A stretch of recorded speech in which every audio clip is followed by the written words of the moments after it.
Hey everyone, I'm Laura Whitmore, founder of Strategic Test Prep, and today I'm going to walk you through my ultimate SAT summer study plan so you can stop stressing, start studying, and walk into test day feeling 100% confident. Whether you're taking the SAT in August or the new test in September or October, summer is the best time to start prepping. You don't have any distractors in the way with school assignments and classes. So you have an amazing opportunity to make great progress if you do it right. But you need a good study plan, not some haphazard one day here, one day there, and some random TikTok videos.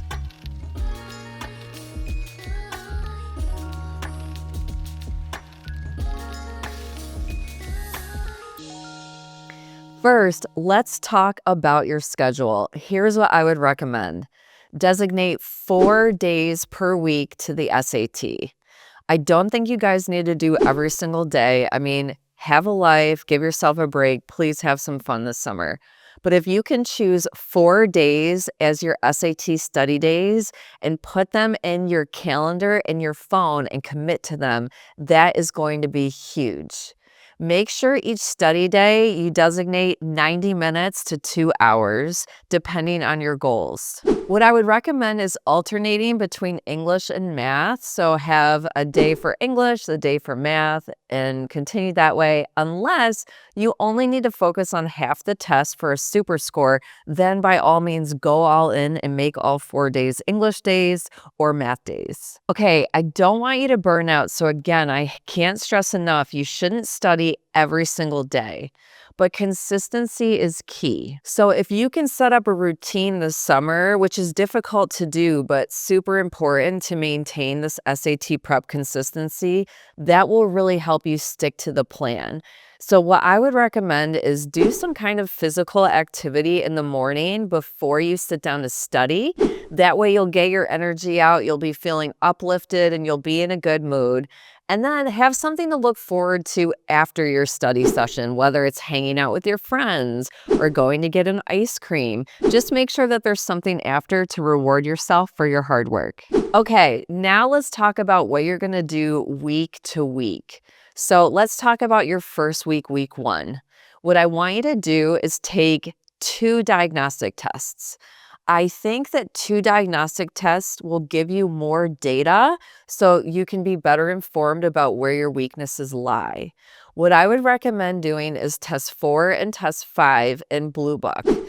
What you can do after you take test 4 and test 5 is enter your data in our student progress tracker. It's an amazingly sophisticated Google Sheet that can tell you exactly what types of questions you need to work on in more detail than a silly College Board score report that just shows you how many bars you missed in 4 very generic general categories.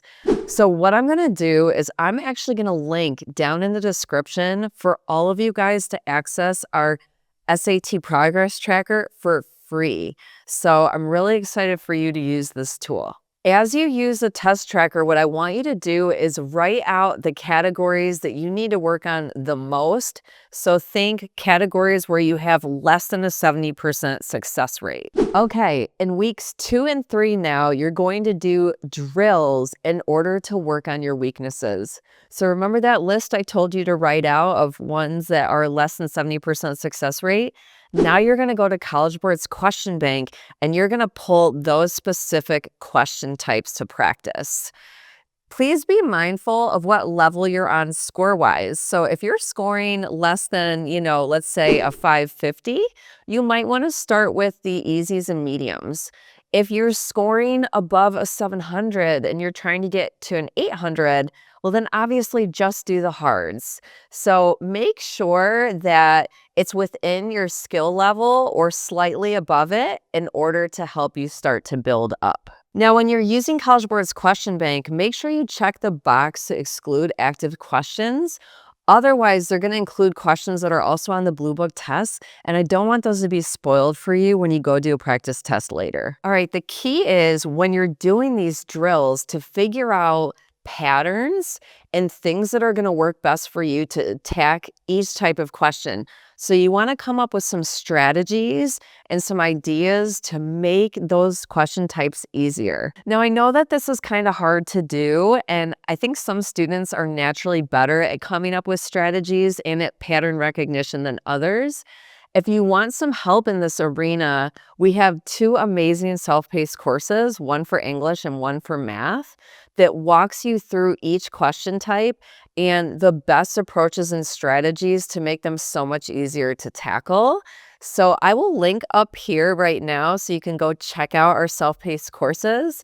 Since you're a YouTube viewer, I'm offering a special discount of $50 off each course. Just use the promo code 50OFF at checkout. All right, after you've drilled down on those weaknesses and you've gotten better and you feel more confident in those areas, in weeks 4 through 6, I want you to start taking full-length practice tests.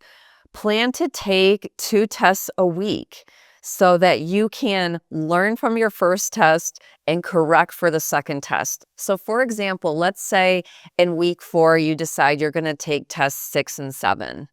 Test 6, go over your mistakes and, analyze your timing and then make little tweaks before you do test 7. So for instance, you might have realized you were running out of time on module 2 because you spent way too long on the words and context questions. So set a new intention for test 7 that you're going to move a lot quicker through the words and context questions and see if that modification helps boost your score. Obviously, it's going to be imperative after each practice test to go through every single question you got incorrect and find out why your answer was wrong and why College Board says another answer is right. Please be sure to learn from your mistakes so history doesn't repeat itself on the real test day. Okay, in week 7 and 8, now you're going to refine your strategies. So these are the weeks where it's just about fine tuning. What I want you to do is solidify your execution plan. So based on all the practice tests you've done, because you should have done all 10 blue books, or up from 4 up to 10, now I want you to figure out what your execution will be on test day. Are you going to start at number 27 and work backwards on the English modules? Are you going to skip the hard geometry questions and save them for last? This is a time to really drill down and figure out what attack plan worked best for you and commit to it. Also during this time, I want you to basically go back through a diary of your mistakes. So something you should be doing starting in week 1 is keeping track of all of the questions you've missed on your drills and on your practice tests.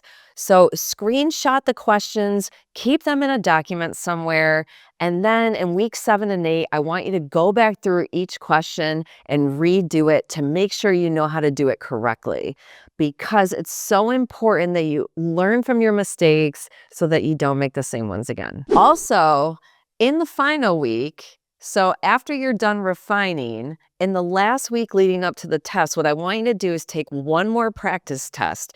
So utilizing the plan you've committed to and making sure that you have your timing and your time management down, take one more practice test now. You will have used all of the blue books at this point if you did 2 tests per week back in that stage where I told you to do full tests. So you have a couple options. You can loop back and do one of the diagnostics again, because remember, you did tests 4 and 5 before you did any prepping. So what I would recommend is go back to test 5 and take it again, and then compare your score with your beginning score. How much did you improve? This is going to be a great acid test for you to see how much progress you've actually made. The second thing that I would recommend is taking PSAT Test 2. I know it sounds crazy, but PSAT Test 2 is an excellent test that, if you haven't used, will allow you to see more unique questions and get ready. I have seen math questions show up on real SATs from PSAT Test 2, and I felt like the English difficulty was completely in line with the SAT difficulty. It's the test that I took before I went into the November 2024 DSAT and scored a 1590. Also, guys, in this final week, it is super important to practice self-care. Make sure you're going to bed early, eating healthy, working out.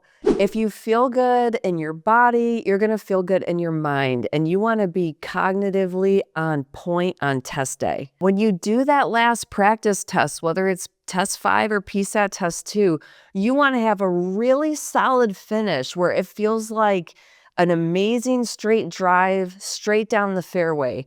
I hate leaving the driving range with a bad shot. It's the worst. So the same goes with your SAT test. Make sure you hit a home run to boost your confidence before you go into the test. All right, lastly, you can layer into your prep plan some daily practice. So you probably are going to be traveling this summer. You might be busy with some sports or things like that.